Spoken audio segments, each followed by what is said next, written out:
Pleasure to share a good news. Our new Department of Environmental Science and Sustainability opens in the spring 2026 term. Big round of applause for that. অনুষ্ঠিত হলো ULAB centre for sustainable development সিএসডির সপ্তম বার্ষিক সম্মেলন 2025।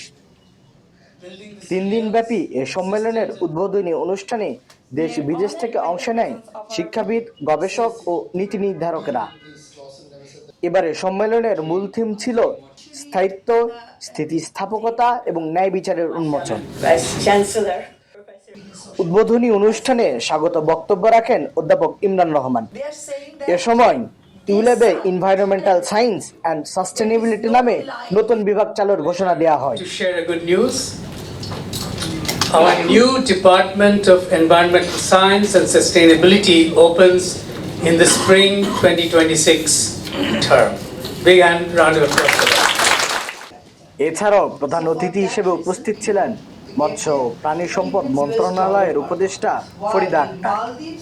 বিশেষ অতিথি হিসেবে উপস্থিত ছিলেন সুইজারল্যান্ডের রাষ্ট্রদূত রেতো রেংলি এবং ইউল্যাব বোর্ড অব ট্রাস্টিজের সদস্য Syeda Madiha Morshed.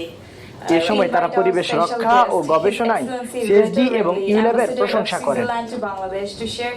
CSD annual conference, which is really a very important conference, and after hearing what Professor Shanmugh Nilormi has given us, the whole,